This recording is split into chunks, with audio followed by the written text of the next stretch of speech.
Boa tarde, estamos aqui mais uma vez com o programa Espírita Caminho do Infinito, no canal TVB, no YouTube.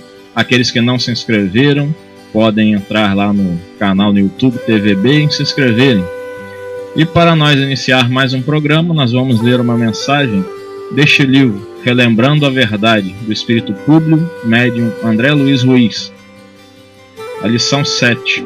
Ninguém pode ver o reino de Deus se não nascer de novo, conforme capítulo 4 do Evangelho segundo o Espiritismo. Ressurreição e reencarnação. Antes do advento da capacidade de análise, as questões religiosas dominavam o cenário como fontes do conhecimento absoluto, e aqueles que as contrariassem recebiam a sentença da fogueira como hereges. Todavia, a continuidade do amadurecimento intelectual no progresso da civilização permitiu ao homem descortinar as leis da natureza, que demonstram a soberana ordem das coisas, naquele aparente caos de forças que modelaram o orbe e as formas de vida na matéria. Daí, se aceitava a interpretação teológica que dizia da recomposição corporal, restituindo a morte à vida no período do entendimento incipiente das leis da natureza, com o avanço da compreensão se pode dizer ser algo incompatível com a ordem das coisas.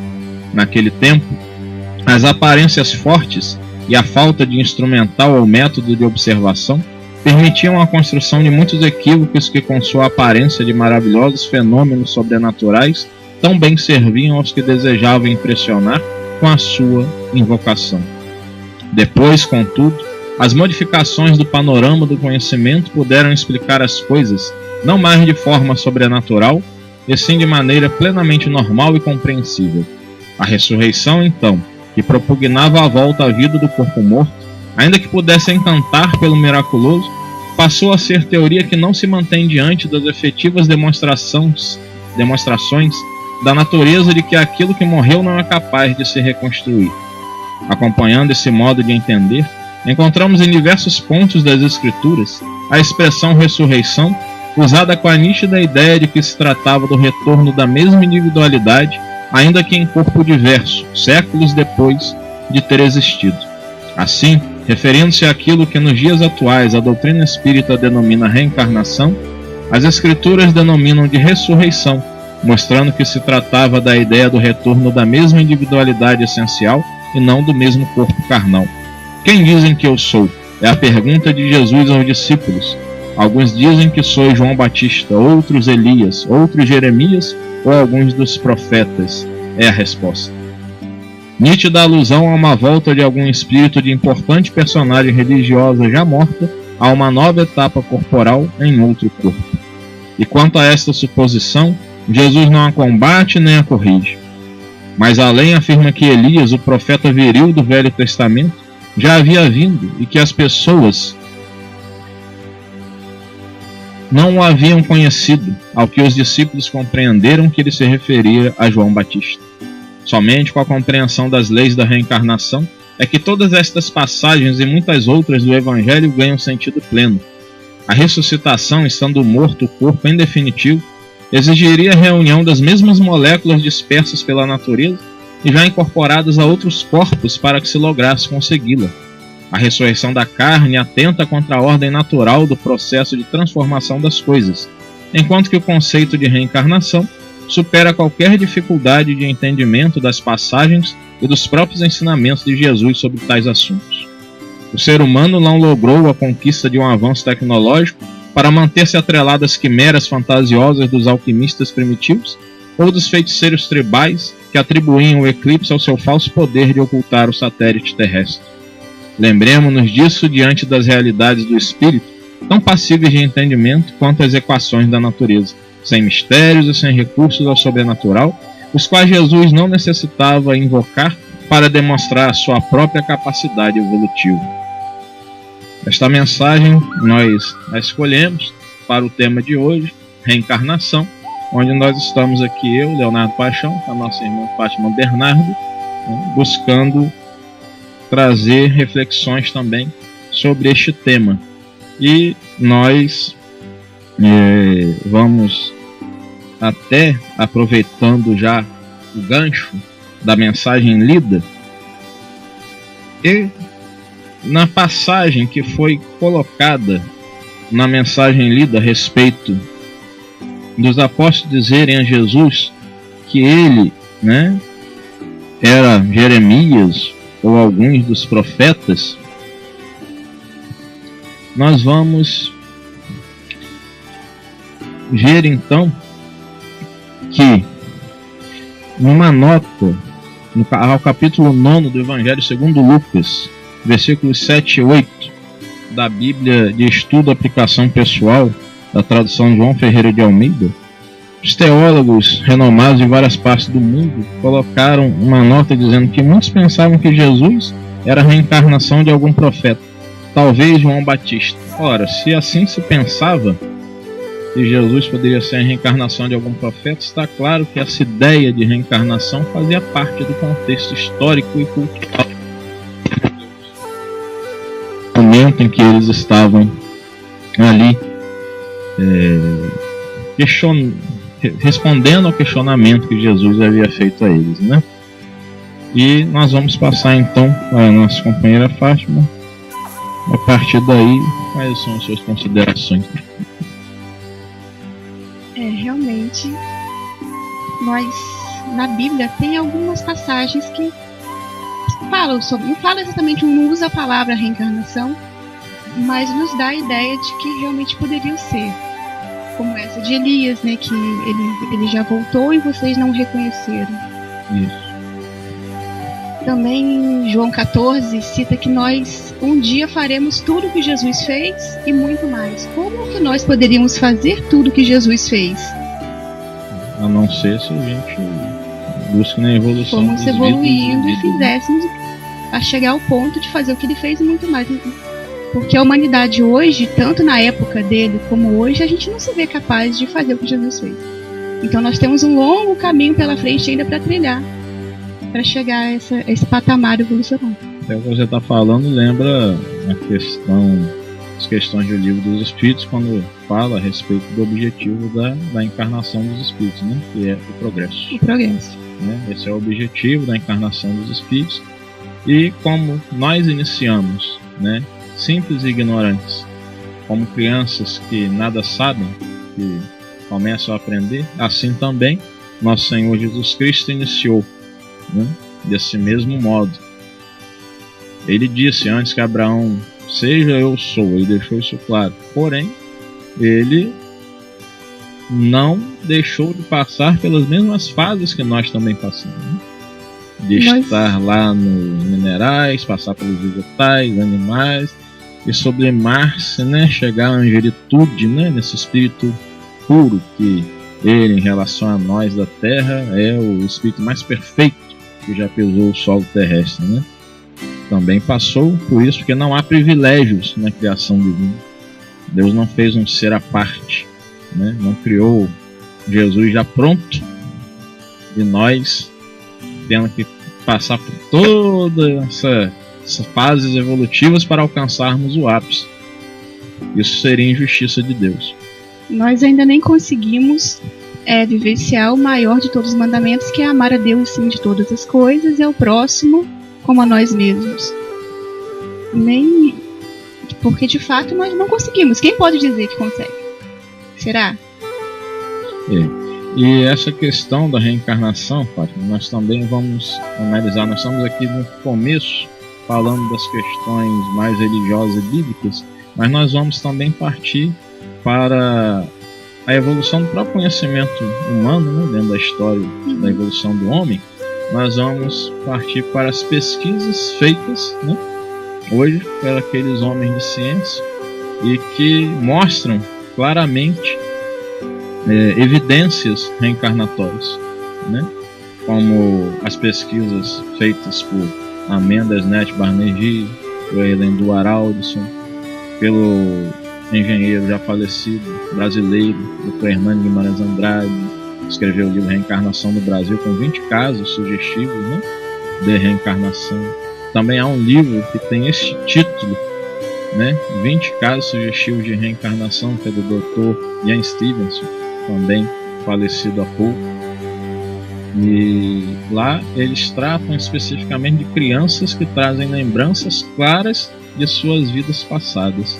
Como nós dizemos que uma criança está mentindo ou que aquela criança está possuída por um espírito demoníaco, né? Para dizer que, para falsear as verdades e enganar, mistificar toda a humanidade, né? E por que Deus permitiria um tamanho poder maligno a esse ponto, né?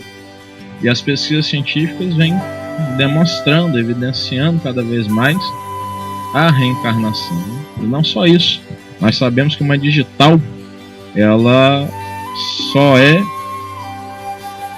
de um mesmo indivíduo, né? E nós temos pesquisas de um delegado aqui no Brasil, no Pará, que por datiloscopia, a digital igual de um neto para com a digital do seu avô, evidenciando aí mais um caso de reencarnação.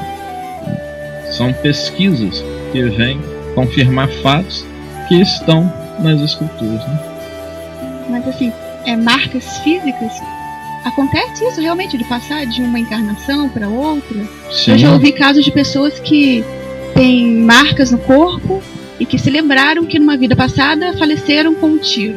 Sim, isso acontece, né? Mas temos aí diversas pesquisas, inclusive revelações, né? Às vezes mediúnicas também, né? De que aquela criança nascerá com marca tal e vocês a reconhecerão. E realmente aquele tiro está lá, a marca daquele tiro, ou a marca de uma facada, ou a marca de uma pessoa que cometeu suicídio, né, com enforcamento, determinada marca no pescoço, e vem, ou então com sérios problemas gástricos porque ingeriu veneno. Tudo isso vem evidenciando que aquela criatura teve uma vivência realmente passada com aquela situação. E falando isso agora, eu lembrei do próprio caso da Bíblia, do João Batista, né, que Sim. faleceu decapitado. Sim. E o Elias, que mandou decapitar muitas pessoas. Isso, segundo consta nos livros de Reis, né, no Antigo Testamento, o profeta Elias teria mandado decapitar 450 profetas do Deus Baal, né? E ele veio então com esta dívida, né, com este débito para com a lei de Deus, e para se harmonizar ele passou pela morte também, da decapitação. Não que tivesse que alguém ir lá e o decapitar, e a gente sabe que a lei não é assim, inflexível. As pessoas têm um livre-arbítrio, né? Porque haveria de ficar um círculo vicioso. Você fez um mal a alguém e agora você tem que também receber de alguém mal. Não. Mas diante da época, diante de toda uma circunstância, de toda uma situação, João Batista, né, falou, né, acusou, então denunciou a Herodes de ter relacionamentos com a sua cunhada. Então ele mandou, né, que ele fosse decapitado, e aí ele teve o resgate daquele momento, né, porque quando se deve à lei é preciso se resgatar. É necessário que o escândalo venha, mas ai daquele porque o escândalo vier. Não era necessário que as pessoas que fizeram esse ato com ele fizessem. Eles tinham liberdade de não fazer. Até o Chico Xavier, né, nosso querido Chico Xavier, ele dizia o seguinte, com todo respeito à figura de João Batista, mas talvez se ele se mantivesse com a boca calada, ele não teria passado o que passou. Mas João Batista era aquele profeta da época. O profeta não é só aquele que faz profecia, o profeta é aquele também que denuncia, né? O profeta é aquele que alerta, é aquele que... A gente tem a ideia de profeta só aquele que faz previsões futuras, né? Mas o profeta é aquele que prega, o profeta é aquele que denuncia, é aquele que anuncia também. Esse é o profeta. E nós vamos ver no decorrer da história humana esses profetas, né, estando, né, de volta em vários momentos, segundo revelações mediúnicas, né? Vamos ter esses profetas, os discípulos, né, voltando para impulsionar o progresso da humanidade. E aí a gente se pergunta, né, por que Deus então não fez um mundo já pronto e já evoluído? Né? Por que Ele colocou então esta necessidade da encarnação? Que é uma necessidade para evoluir. Porque se a gente pensar na civilização, como nós poderemos entender que aquele homem das cavernas primitivo, né, ou aqueles povos, até mais à frente um pouquinho, da Grécia Antiga, do Egito Antigo, eles com o conhecimento que tiveram, né, desencarnassem, né, falecessem, morressem,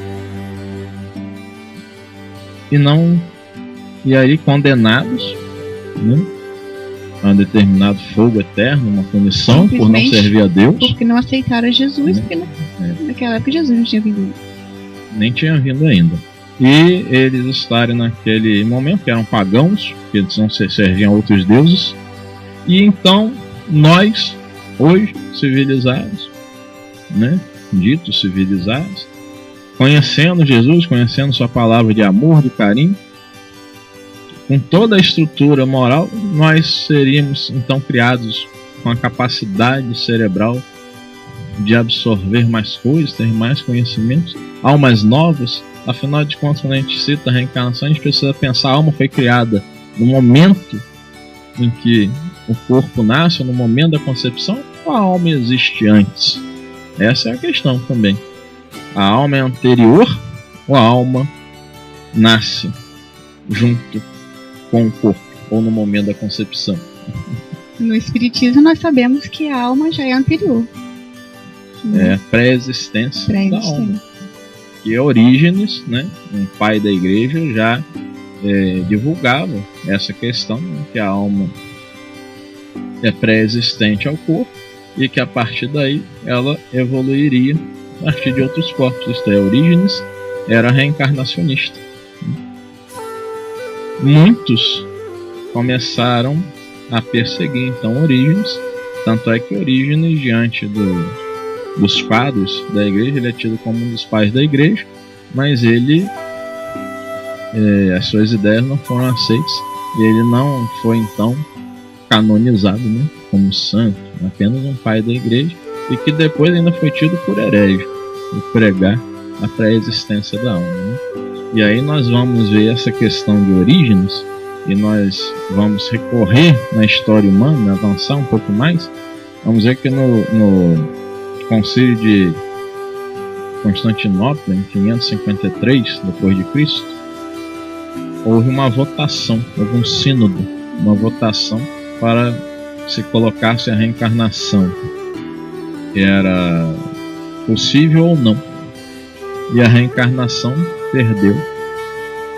Foi uma votação. Por um voto de 3-2. Como que um voto pode dizer da inverdade, não de uma doutrina, mas de uma lei de Deus? Inclusive a própria divindade de Jesus, ele ser considerado Deus encarnado, foi decidido, foi um ato político. Sim, sim. Essa deidade de Jesus Cristo foi um ato político. Os homens, infelizmente, se colocaram com poder, né, se atribuíram um poder divino para dizer que então a verdade que eles dizem é a verdade absoluta e incontestável, não se pode contestar. Quando a gente fala de reencarnação, a vocês, caros internautas, com certeza vai criar bastante dúvidas e reflexões, porque nós começamos a questionar que Deus é justo? Justo é esse que faz com que uma criança venha deficiente visual, deficiente físico, deficiente mental, porque há desigualdade social, uns ricos e outros pobres? Por que uma criança que nada fez por merecer, e só porque então é uma criança tida por um anjo, um espírito já evoluído, em morrendo já estaria nos reinos celestes? Eu ouvia dos meus pais, por serem católicos, né, na infância, que um xingamento me levaria ao inferno. Então era uma coisa muito radical. É uma forma muito desigual de nós colocarmos Deus. E a reencarnação vem desmistificar tudo isso. A reencarnação vem tirar esses dogmas, essas inverdades, essa irracionalidade que há nesses conceitos.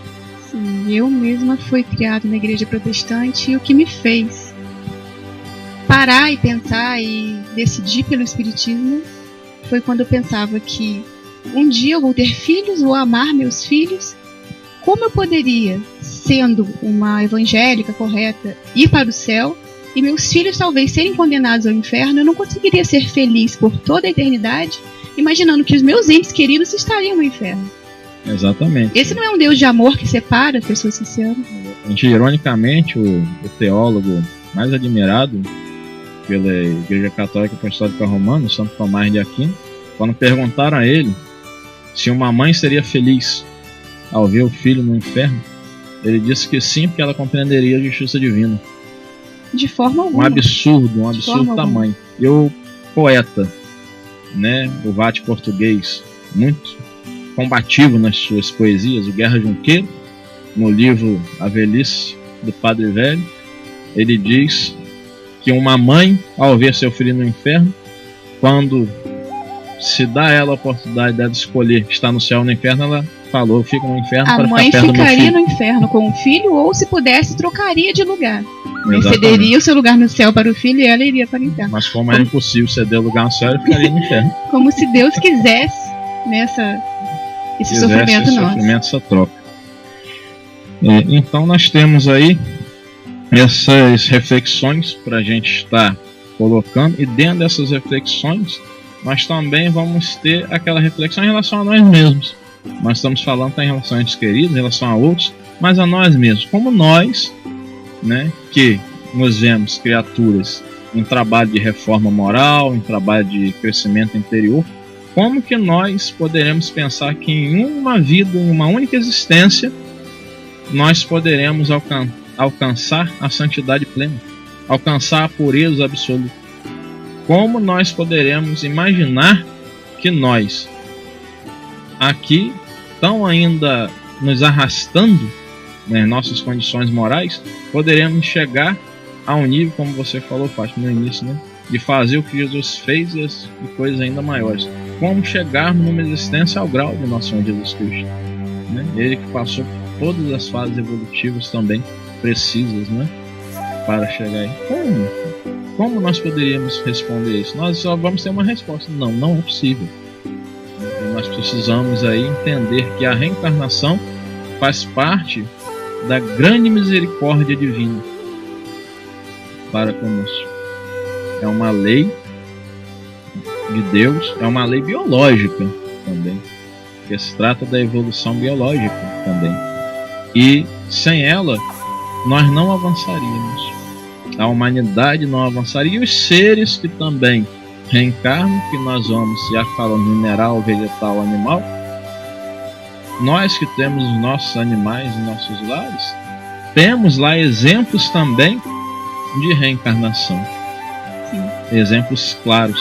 Nós observamos comportamentos, nós observamos, né, maneiras de lidar conosco, que refletem justamente aquele animalzinho que morreu e que um outro em nascendo revela completamente aquela mesma personalidade, aquele mesmo comportamento, que é uma evidência para nós, se torna algo pessoal, mas quem acompanha também a nossa vivência vai tendo essa evidência. Então, o próprio mundo animal, Deus é tão misericordioso que nos mostra no mundo animal, onde a reencarnação é imediata, né, a presença dessa lei em nós. Quando você falou da evolução biológica, se formos olhar na história do nosso planeta, tudo evolui. O planeta Terra evoluiu, os nossos corpos de humanos evoluíram, os animais evoluíram, os dinossauros tiveram sua fase, que eram aqueles répteis enormes, gigantescos, que hoje não existem mais. As plantas evoluem, tudo evolui. E o nosso espírito também tem essa oportunidade de evoluir. Certo? E quando Jesus diz que nenhuma de minhas ovelhas se perderá, ele está falando exatamente sobre o céu e o inferno. Nenhuma de minhas ovelhas se perderá no pecado, nas paixões, certo? Nos erros. Então todos nós um dia teremos a oportunidade de estar no céu, mas não o céu como pode-se pensar um lugar de ócio eterno, mas o céu da consciência tranquila. Sim, é isso mesmo. Nenhuma de minhas ovelhas se perderá tem aquele significado de que a alma por momento pode se perder, o espírito pode se perder nas suas atitudes, nas suas escolhas. Na vida nós somos movidos pelo livre-arbítrio, que nos dá a capacidade de escolha. Agora, nós podemos estar perdidos aí, mas existe uma fatalidade, né? Dentro dessa lei divina há uma fatalidade. Todos nós estamos aqui para crescer, para evoluir. Nenhuma de minhas ovelhas se perderá significa, por mais errado que você esteja, por mais besteira que você faça, mas você um dia vai estar no seio do Pai, no seio de amor. Nós saímos de Deus por sermos criados por Ele, mas nós haveremos de voltar a Ele. Não que nós estejamos afastados de Deus, não, porque Deus habita, é luz que habita em nós, mas nós vamos despertar essa luz em determinado momento de nossas vivências, e despertando essa luz nós vamos entender que nós na verdade nunca estivemos separados de Deus. E Santo Agostinho tem uma frase belíssima quando ele percebe esse despertar dessa luz, quando ele diz: ó beleza tão antiga e sempre nova, quão tarde te amei. É tão bonito isso, de tanta sensibilidade, nem sensibilidade eu digo, vai além, é de tanta plenitude espiritual, porque ele demonstra ali o quanto ele ama o Senhor.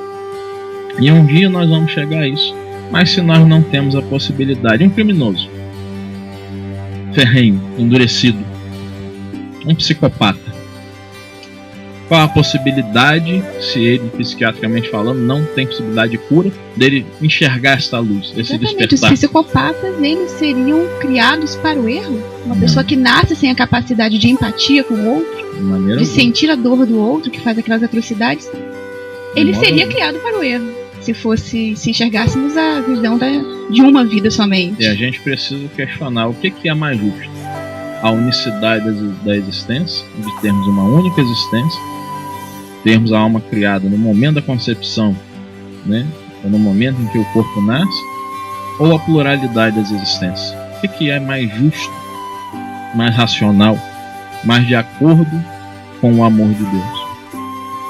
Esse é o foco que a gente precisa se questionar, raciocinar, estar inquirindo a nós mesmos.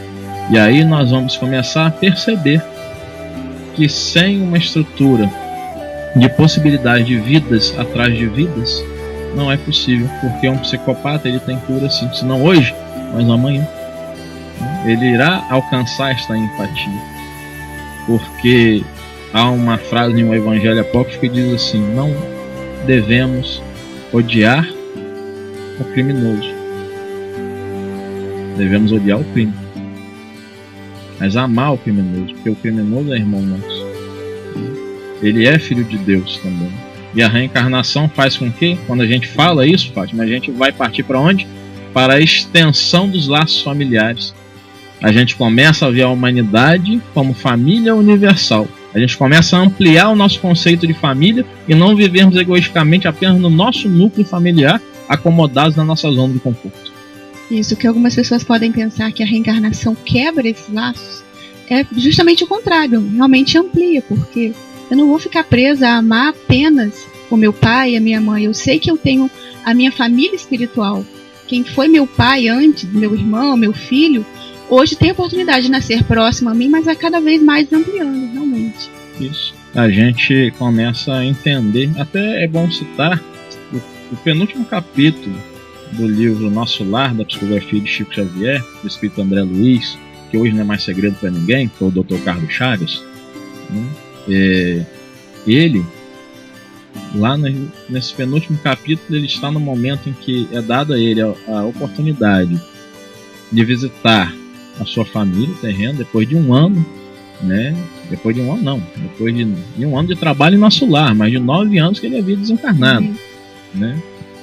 Depois de um ano de trabalho no nosso lar, ele vai visitar a sua família, tem essa permissão, e ele enxerga então, né, os filhos mais velhos os filhos mais novos não esquentando para a figura do pai, e a filha mais velha sensível, estudando o espiritismo, né, falando, lembrando a eles, né? E então ele simplesmente vai ali visitar a sua família e vai ver que a mulher está consorciada com um novo homem. E ele fica enraivecido com aquilo. E aí ele pensa do quanto ele já havia sofrido, que a consciência o havia levado para um local diferente, né, do que ele imaginava, aquele céu que ele havia ouvido nas missas e tal. Mas aí ele tem aquele pensamento: quem é esse homem? Não é um irmão como os irmãos que eu atendo no mundo espiritual, doentes que lá chegam, nas câmaras de retificação. E aí ele então tem aquela atitude bonita de fazer uma oração num copo de água, abençoa aquele copo d'água, né? Fluidifica, né, na linguagem espírita, né? E quando ele ingere aquele copo d'água pela madrugada, de manhã ele acorda bem restabelecido e até mesmo curado, né? Nós vamos então agora, caros internautas, partirmos para os nossos intervalos. E para você que ainda não se inscreveu, se inscreva no canal TVB no YouTube e esteja todo sábado conosco. Já voltamos.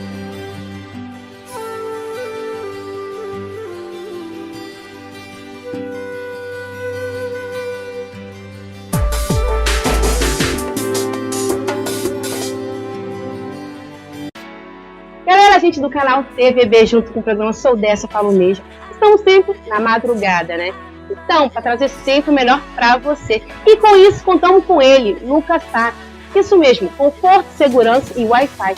Isso mesmo, eu disse, Wi-Fi liberado. Então, faça como o canal TVB e ligue para Lucas Sá. 9984-72636. 9984-72636. Das 18 às 6 da manhã. Sempre para te servir, Lucas Táxi.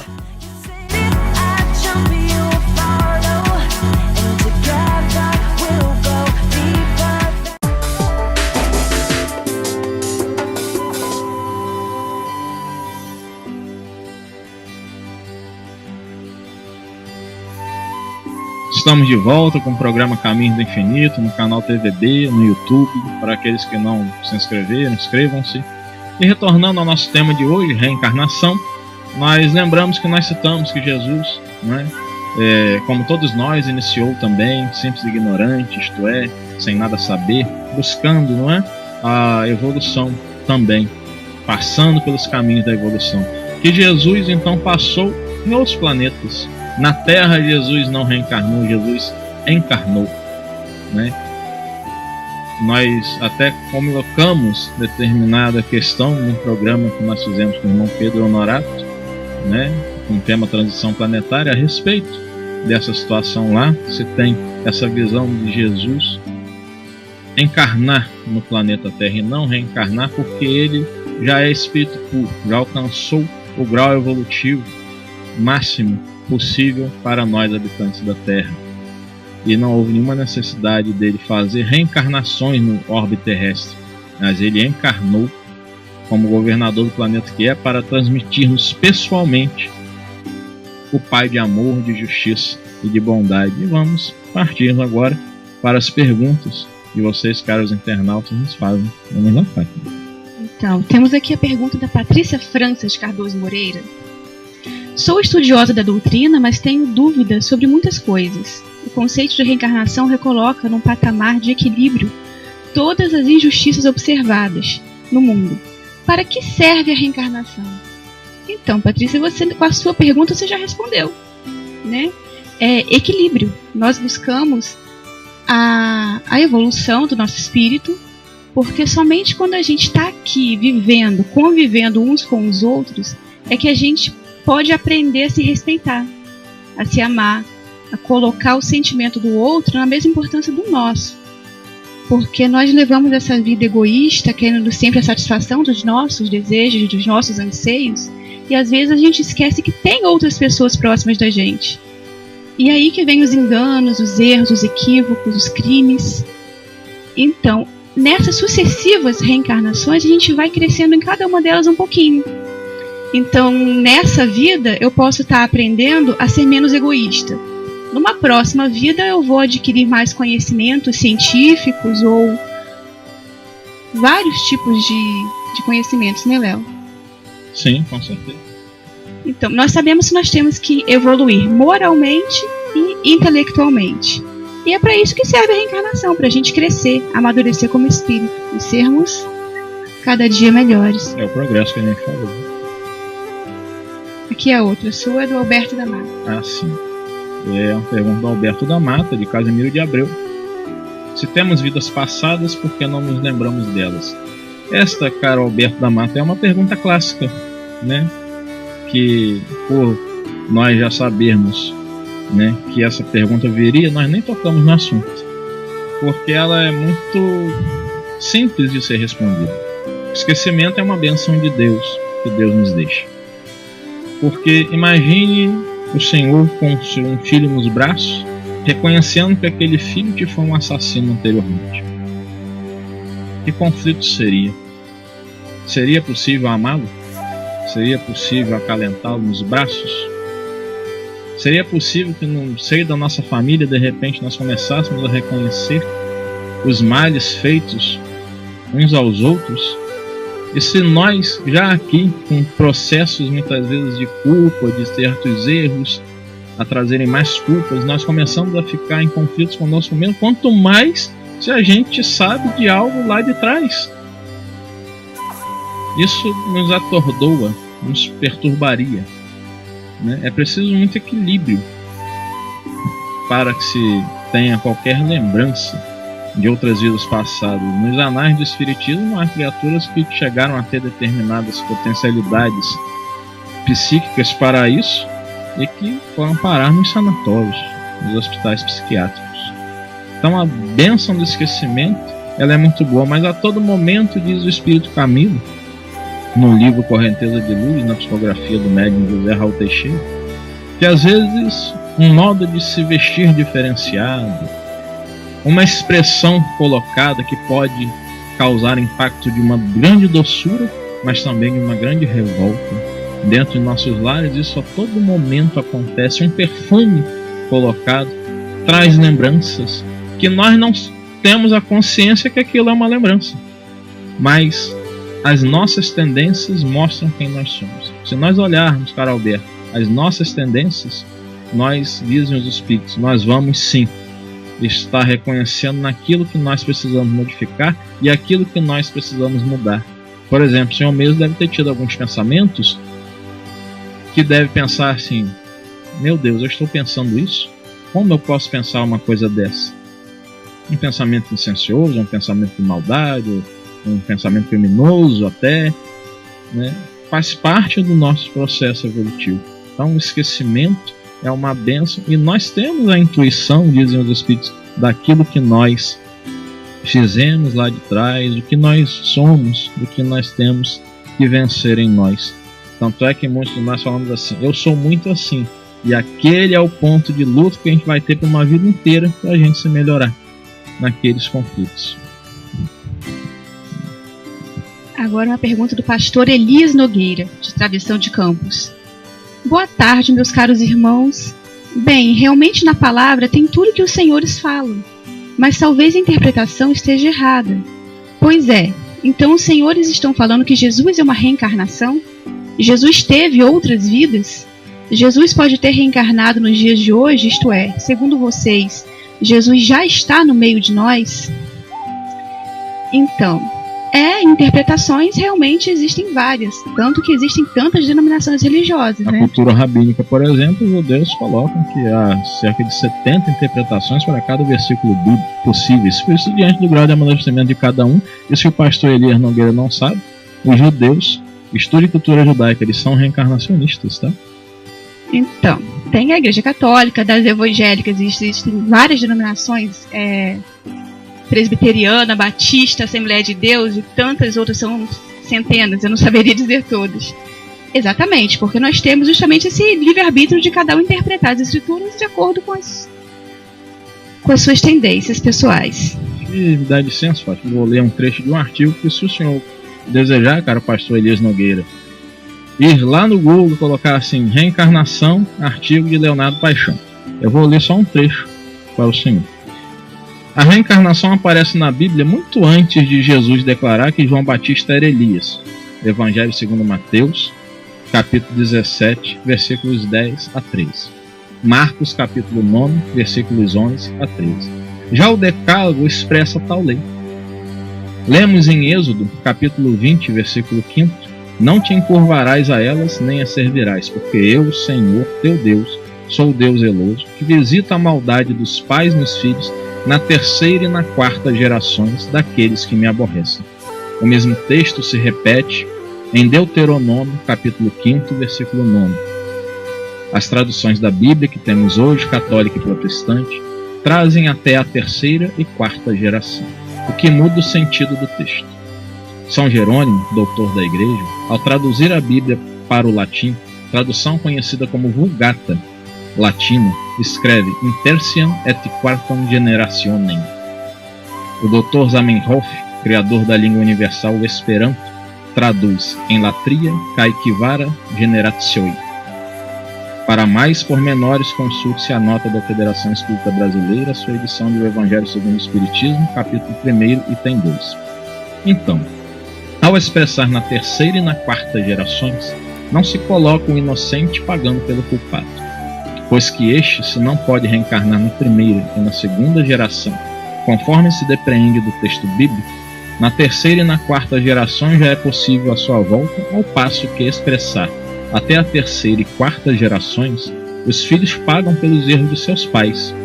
Resta nos perguntar novamente, qual doutrina é justa? A da unicidade da existência ou a da pluralidade das existências? E o Senhor, que como pastor também creio seja um irmão meu de teologia, que eu também sou teólogo, há de concordar que no livro do profeta Ezequiel existe a questão da responsabilidade individual, onde Ezequiel é taxativo, é bem claro de que os pais não pagam, que os filhos, não pagam pelos erros dos seus pais. A Bíblia, o senhor vai me dizer que é contraditória? Ou simplesmente ali está realmente, naquele momento, a inspiração de Deus? Nós precisamos refletir, caro pastor, e muito. E indico ao senhor novamente, estude cultura judaica para se compreender melhor o símbolo, o sentido das passagens do Antigo Testamento. Porque Paulo já dizia, a letra mata, o Espírito vivifica. Muito obrigado. Continuando. Então, os senhores estão falando que Jesus é uma reencarnação? Jesus teve outras vidas? Com certeza, Jesus teve outras vidas. Quando o nosso planeta, no Espiritismo, na nossa interpretação, nós cremos que quando o nosso planeta estava sendo formado, Jesus já dirigiu, já estava à frente dessa formação. E ele já era um espírito puro. Ele já não tinha mais o que chamamos de karma para resgatar. Ele já era, como dizemos, puro mesmo. Antes que Abraão fosse, eu sou. Isso há bilhões e bilhões de anos atrás. Para nós humanos é difícil mensurar tanto tempo. Nas nossas vidas, de 80, 90, 100 anos, a gente não consegue imaginar que há bilhões e bilhões de anos atrás Jesus já fosse um espírito puro. E era. Então, quando ele encarnou, não reencarnar, como o colega Léo disse, quando Jesus encarnou no nosso planeta, ele veio nos servir de exemplo. Ele é Jesus Cristo. Ele é um dos muitos Cristos, né, do universo. Então, existem vários espíritos na categoria dele que já alcançaram esse patamar evolucional, que encarnam exatamente para ajudar as humanidades daqueles planetas a evoluírem. Então Jesus, quando ele passou aqui, ele não tinha nada para resgatar. Ele se sacrificou por nós para nos dar o exemplo de amar ao próximo como nós mesmos. E aqui é no final da pergunta, Jesus pode ter reencarnado nos dias de hoje? Não. Isto é, segundo vocês, Jesus já está no meio de nós? Encarnado? Não. Mas ele está sempre perto de nós, ele está junto daqueles que o amam e que seguem a sua palavra. Jesus está no meio de nós porque ele lá em João 14 ele vai falar do outro Consolador, o Espírito da Verdade, que iria lembrar tudo aquilo, né, que ele havia dito. Então o Espiritismo traz as palavras de Jesus na sua simplicidade, na sua pureza. Nós buscamos nos aprofundar no sentido da sua palavra, né, buscando ali nas expressões idiomáticas, semíticas, né, hebraicas, do grego da época, koiné, e cultura judaica, e tantas outras questões como arqueologia bíblica, geografia bíblica, para que a gente se aproxime ao máximo do que Jesus realmente à época estava desejando falar, né? Porque, por exemplo, quando Jesus fala, se não for recebido na casa de um seu irmão, quando for visitar, né, vire de costas, sacudir o pó das sandálias. O que é sacudir o pó das sandálias? É estar irritado? É ser indiferente com aquela pessoa? Não. É sacudir o pó de toda mágoa, de toda irritação que pode vir em nossos corações. E deixar, né, no silêncio e na oração, o clamor para que aquela pessoa um dia venha despertar para a realidade, para a necessidade do Evangelho em sua vida. Então, se nós pegarmos ao pé da letra, nós vamos, sem entender a cultura da época, sem recorrermos à história, nós não vamos compreender certas passagens bíblicas. E aí a gente volta em Paulo: a letra mata, o Espírito vivifica. Uma pergunta do Marcelo Soares, daqui de Campos. Marcelo Soares, Campos de Goitacazes, pergunta: quantas encarnações teremos ao todo? Cara Marcelo, o Espiritismo não trabalha com números nesse caso, porque não é possível que num processo evolutivo que para nós finitos é inimaginável pensar no infinito, né? E se nós já viemos encarnando há milhões e milhares de anos e nós ainda teremos várias encarnações a ter, não há um número específico de encarnação. É aquela necessidade até se chegar ao estado de plenitude do Espírito puro. A misericórdia de Deus é infinita. Deus é eterno e nos criou imortais. Se filosoficamente Deus é, como falou o filósofo Baruch de Spinoza, né? E o Livro dos Espíritos na questão primeira fala isso. O que é Deus? Deus é a inteligência suprema, causa primária ou primeira de todas as coisas. Então Deus é o eterno. Filosoficamente é eterno, ele não tem começo nem fim. Nós não, filosoficamente somos imortais. Tivemos começo, porque fomos criados, mas não teremos fim. E se não teremos fim, somos imortais, Deus é eterno, tem toda a eternidade do mundo para nos aguardar, por que ele não seria misericordioso de nos deixar com números infinitos de vidas, até nós alcançarmos a plenitude? Vidas que não se darão só aqui, mas também em outros planos planetários, onde nós estaremos com corpos diferenciados, até mais diáfanos, para chegarmos ao estado de espírito puro. Então a evolução, nós podemos falar filosoficamente com o professor José Herculano Pires, a evolução é incessante. O progresso é um incessante evoluir, porque se nós tivermos um ponto também de parada, de conhecermos tudo, nós vamos nos igualar a Deus, e isso não é possível. Né? Então nós não temos aí uma quantificação, não há como ter uma estatística para isso. Bom, as nossas considerações finais agora, né, nesse tema reencarnação, após essas perguntas respondidas.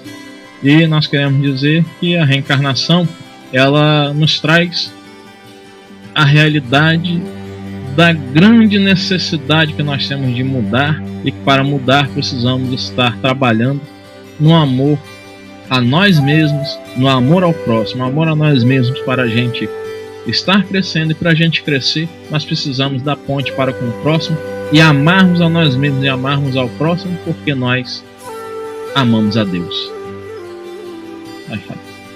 E Deus, sendo bom e justo, ele jamais condenaria um filho seu ao fogo eterno, ao sofrimento eterno. Deus nos ama. Um pai jamais faria isso com o filho. Deus quer que nós nos unamos a ele, caminhemos em sua direção. E Jesus é esse caminho. Jesus deixa bem claro, né? Eu sou o caminho, a verdade e a vida. E vocês, caros internautas, estejam conosco todos os sábados no canal TVB, no YouTube, Se não se inscreveu ainda, inscreva-se, né, para assistir a esse e a outros programas também nessa diversidade que nós temos. Muito obrigado, muita paz a todos.